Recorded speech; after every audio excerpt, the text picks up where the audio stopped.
Hi guys, thank you for being here. We are sitting here in Litteraturhuset or Lagerhuset in Gothenburg, and you are not from here. Right, so we came from Kharkiv, Ukraine, and we do some on-the-ground reporting specifically from Kharkiv and the Kharkiv region. And the outlet is called Gwara Media. So I'm a chief editor at Gwara, and my name is Olena Mihashko. Hi, and my name is Sergei Prokopenko. I'm managing editor of Gwara, and we are here for journal in residence program run by Glänta and invited by Glänta. Thank you so much for being here. We have a clip from the internet where you show us how it's back home. We're going to play it for the audience and then we continue talking. Привіт, це ми, Gwara Media. А той хлопець з мікрофоном на сцені – це я, Сергій. З 2016 року ми розвиваємо в Харкові видання про культуру та інновації. Так виглядало наше життя.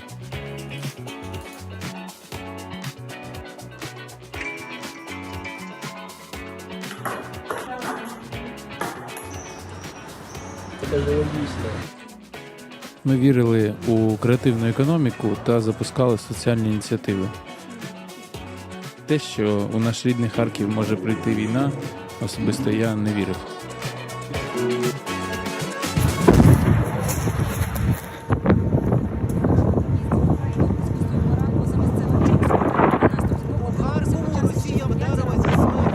Агресор розпочав артилерійські обстріли територій та населених пунктів України вздовж державного кордону. Напад, за інформацією прикордонників, відбувається в межах Луганської. На початку нічого не було зрозуміло. Було страшно.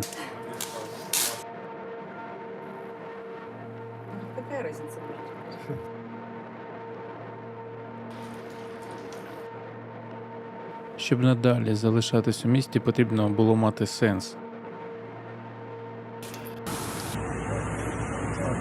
Всім привіт, це Харків.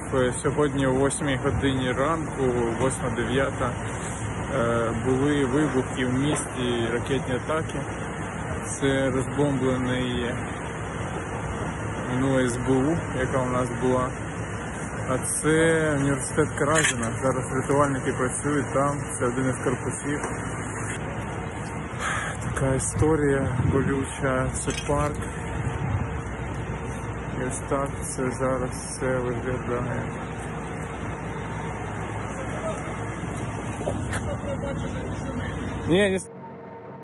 Yeah, this is the images are really hard to watch, I think. You will, from this image, you will take us around the city and show us what you are experiencing. Can you take us back and tell us about it? Yeah, so this is pictures of from documentary movie we've created while being in Kharkiv in 2022. So we are cultural journal, VO, and still sometimes are, but when Russia invaded to Ukraine, we had to transform somehow to correspond that moment that were happening in our city. And this is a documentary film called Civilians Under Attack that we did in the end of the year. So as we were living in the city, we had to, in the beginning, we had to decide what to do, when all these circumstances happened. And we are civilian people, we civilian journalists, but we engaged in the cultural activities, but we had to decide somehow how to live next. And big part of our activities was to shoot videos from the streets, from the city, from the areas that were under attacks. It was mostly civilian areas, and so, for example, on this picture, this is nearby university, nearby museum, and they were destroyed by rocket strikes in March of 2022. And when we now watch on these pictures, it's such a piece of evidence how it was all happening, and it's when we reflecting on why it's important, because it might be that city would be captured or not. For now, it's not captured. We are super happy that we could survive, but for in that time it was unclear nothing what will happen next, and we did not have any expertise to estimate what will happen next. So we just were capturing cam and doing some videos in order to have these shots, and we were publishing them to our social networks and to YouTube and videos, and then they came to video. Because when you watch in the beginning of the film, we're gonna share a link for everybody to be able to watch it. This is in Ukraine, but it's subtitled. You started with your organization 2016, and what you were saying, it was a cultural. Can you take us back the idea about the creative side of your work before the war? Yeah, we were like bottom-up movement of young people from city, and we believe in that culture and creative industries can move country forward. Yes, it can create new value, it can inspire people, it can show us the way how we can develop Ukraine, and we can also engage our talents in order to create something. And we were journal about culture and creative industries. We with Elena were doing, and with our team we're doing stories about vibrant cultural scene of the city, and that was our vibe. Yes, but when we woke up in 24th of February, we woke up from rocket attacks, strikes. So after 1 week, we understood that we had to transform somehow in order to survive, because it was a kind of choice what to do, kind of go like a refugee, or go to work as volunteers, or go to army or whatever to defend country. So we had to transform somehow to correspond all this reality, and that was the past. And really we in general we weren't we still reflecting how we work, because we have deep ties in cultural activities, and we are here because we members of Eurozine network, and we met Glänta here and their team, and it's good to mention, to remind how it to work on cultural scene and how it works in general. So that was our approach. And I would also add, as an editor, it was a huge disruption, of course, for not just for us, but for any outlet that would cover lifestyle, culture, anything that is not, related to politics or social life. So, and also because Kharkiv as a city is too close to Russia, so it really could have been captured. It really could have been, occupied. As an outlet, operating in Kharkiv, we really didn't have, that much choice. So it's either we would suspend all the operations, or transform and, do something else, something that is completely different. And so we were. So we had this. It was that type of choice that you have to do like in the nick of time. Like you don't have much time to think about it.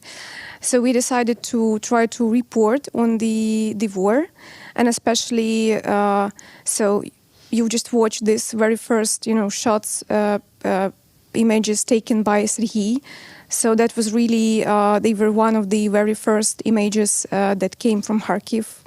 On the 24th and 25th of February. So from that time on, we are operating as a local outlet that would report on the war. And I really think that this decision was made like really quickly, I guess.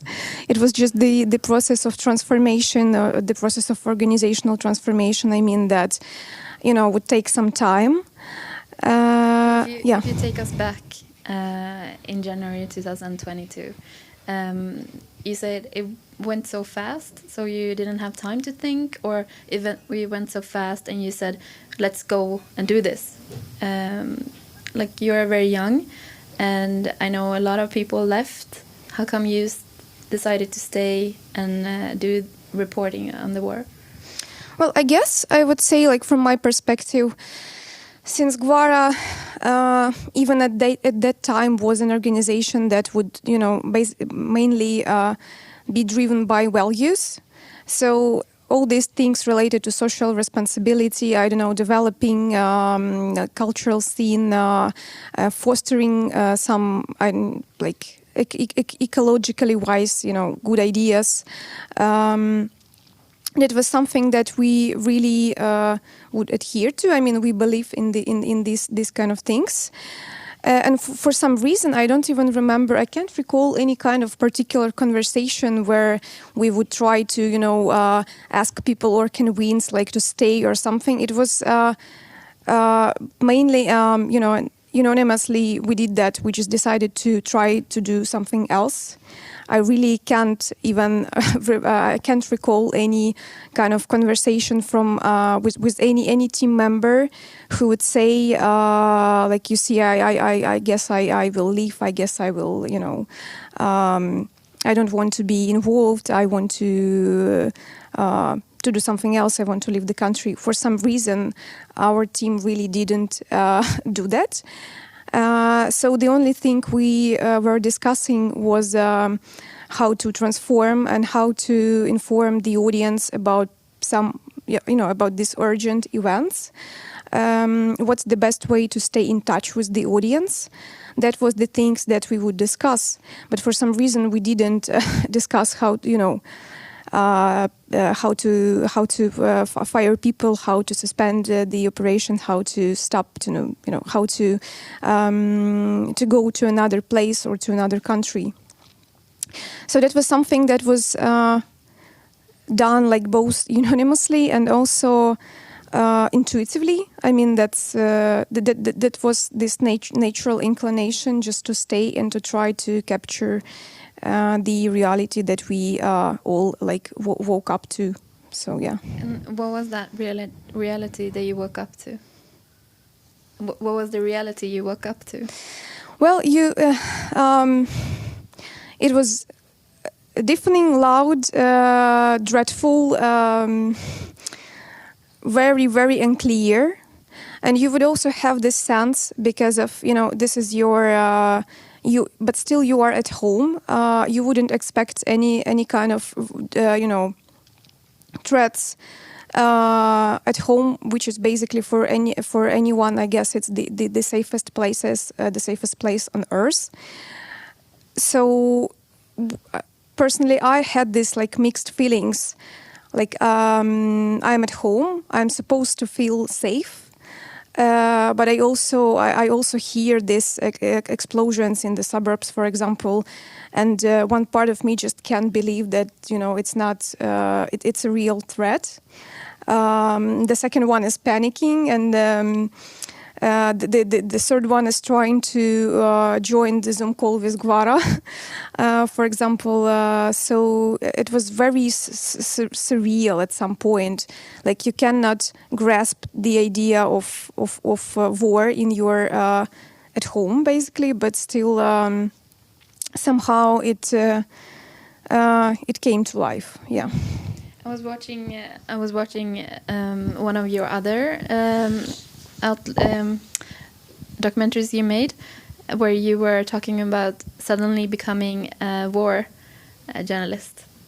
Can you talk about that? Yeah, the story is that how context was looking like. It was we did not have any experience. We did not have protective vests. We did not have medical trainings. For example, after 1 year, all our team have medical trainings.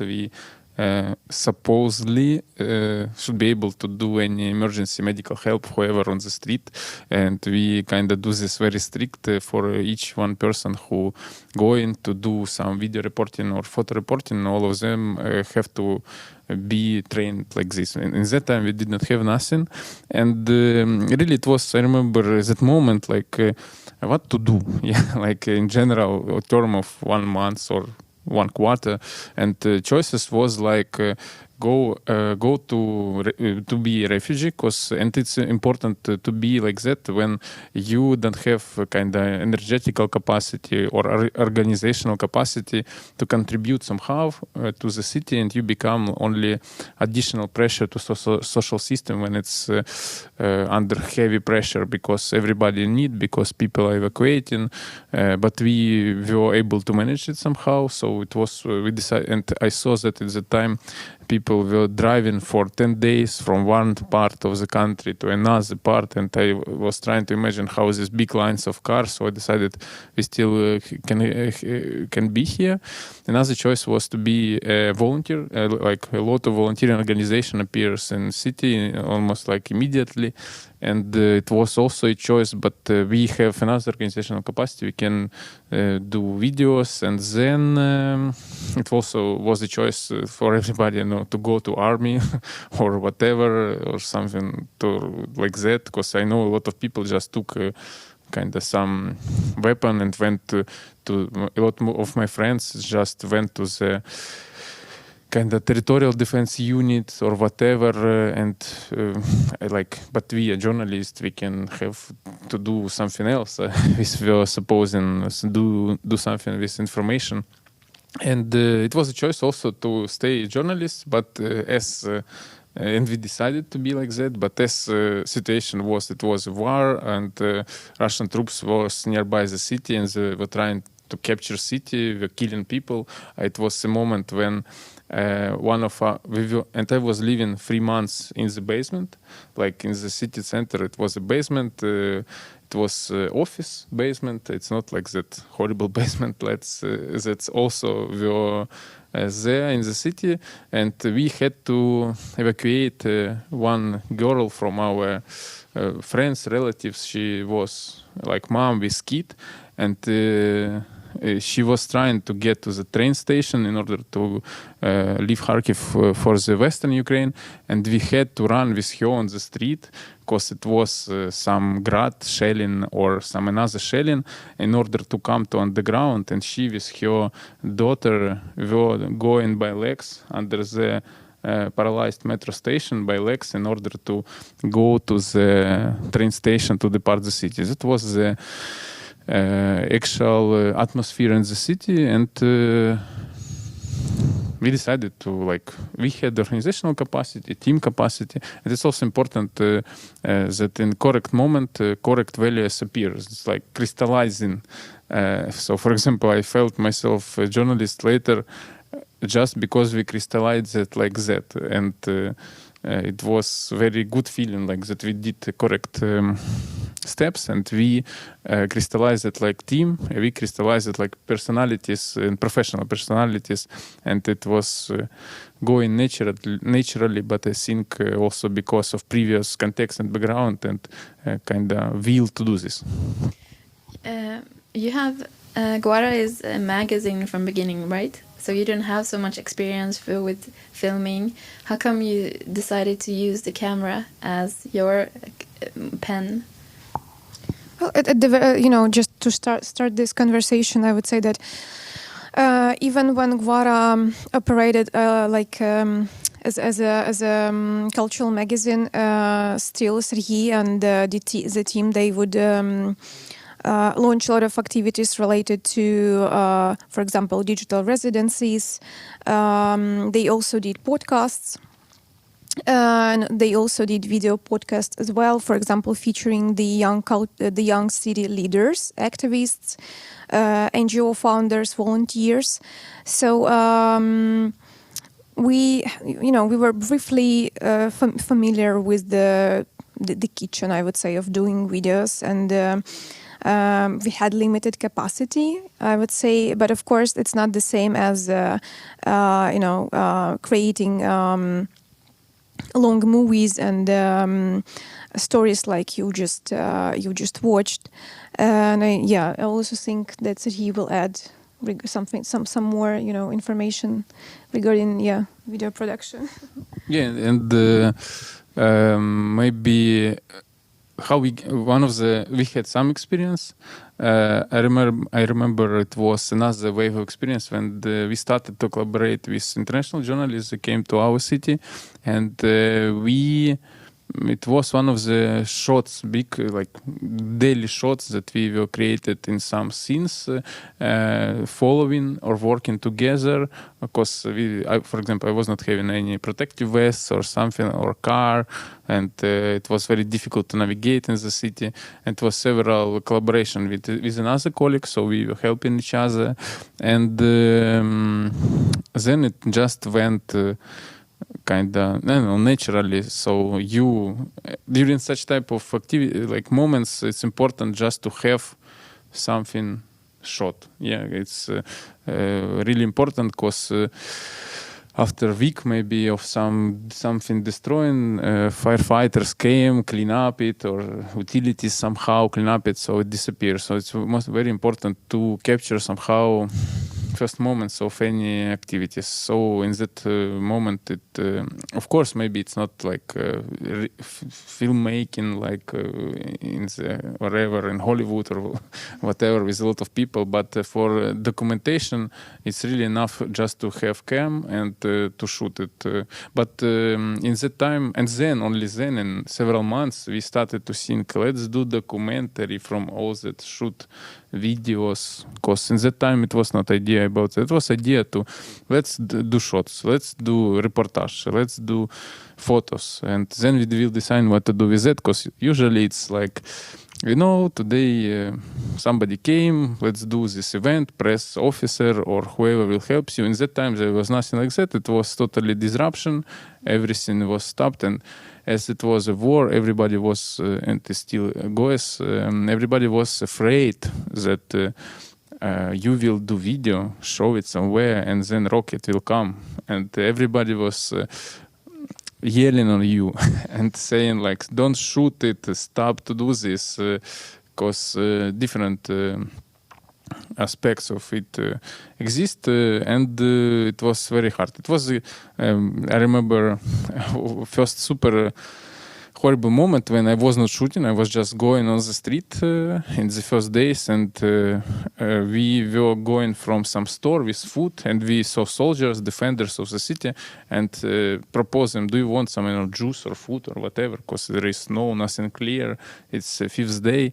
And we were saying this from far away, and while one soldier were listening, another soldier was kind of preparing his gun, and directing it on us. And I said, okay, if you don't have food, we will go, because they were afraid. They were also people who were in warriors. They were risking their lives, and if you do video, whether you are journalist or whether you are kind of Russian spy or whoever, or something like this, they did not know, and they maybe did not have enough skills, because everything was organized, reorganized, different people were coming, and they were soldiers, and people were very angry. People were very afraid because of stress and pressure. Soldiers were afraid because of risks that it might be some spies or whatever in the city, because in the time Russian forces were just 2 kilometers from city entrance, and this was huge lines of military cars with weapons, with soldiers were trying to reach the city, and nothing really was clear what will be happen next. So what you're saying is that you were capturing the history, and people being afraid of someone watching it and coming. So you were able to reach out, communicate out the newslet that you were doing, the work you were doing. How was that communication? Do you mean within the team? No, I mean for us to buy a newspaper, you go to the store, you buy a newspaper, or if I want to watch TV, I just turn on the channel where the newslet is. How was it for you guys? Well, I remember the first thing that we did, so we had a Telegram channel that's like a Signal, but that's the app that everybody would use in Ukraine. It operates in the same way.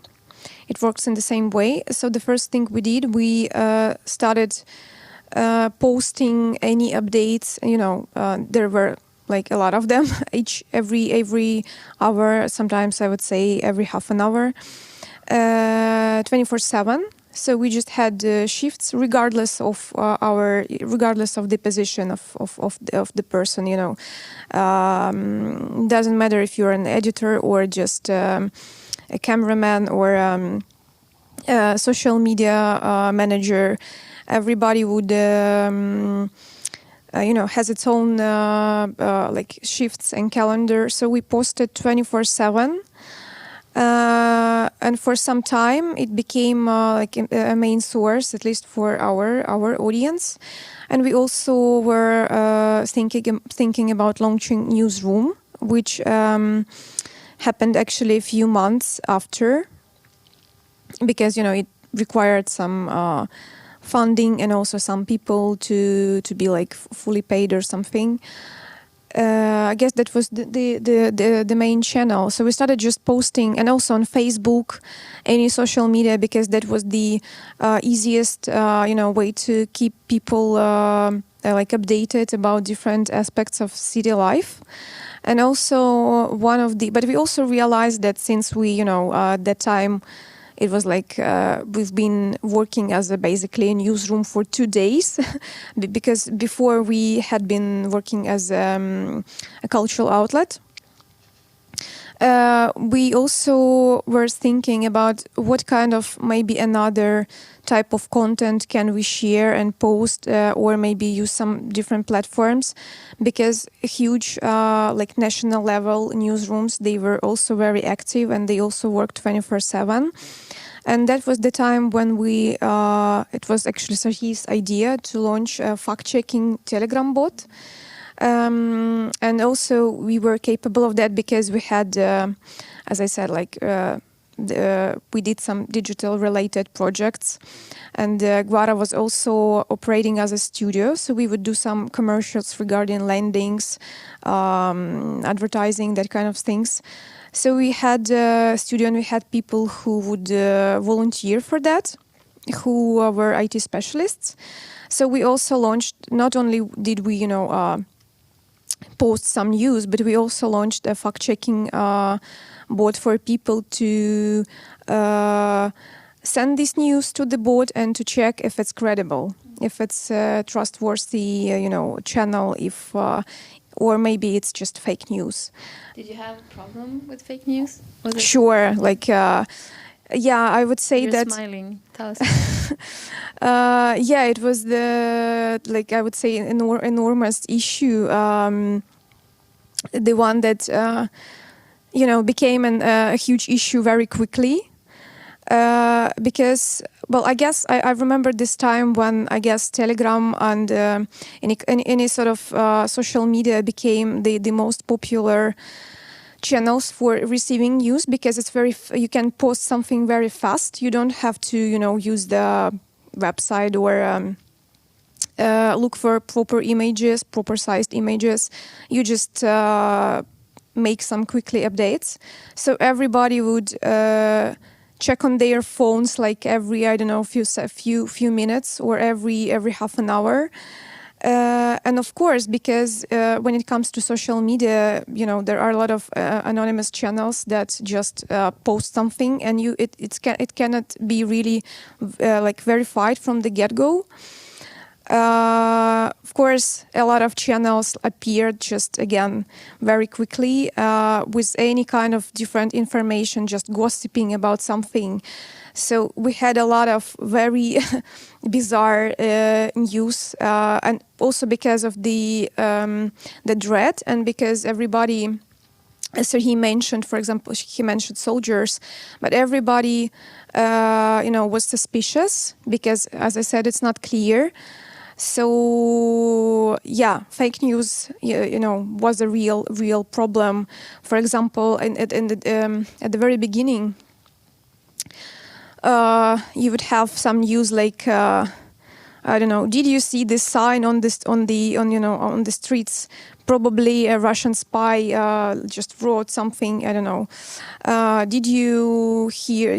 Have you heard that you have to cover your windows in some specific way? And you would have a lot of recommendations, a lot of information about allegedly suspicious stuff. But of course, a lot of them were not, they just weren't trustworthy. It wasn't true. So that's something that we spotted very quickly, I guess. And that's why we decided to launch the bot to bolster our efforts regarding news.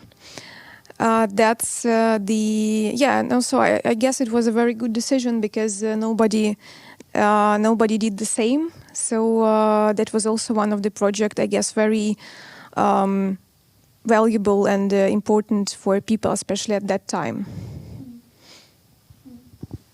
I was smiling because when it's we talk now, it's and we are alive, and we are okay, we are here. It's look like some drama that was happening sometimes. And I also, when I meet people from the occupied or the occupied territories, they tell about this with some emotions because they survived this, and its brain is protecting us and trying to create it like some adventure way because it's only maybe one type of protection. But when these people calm down and starting to reimagine how it was, its smile disappears.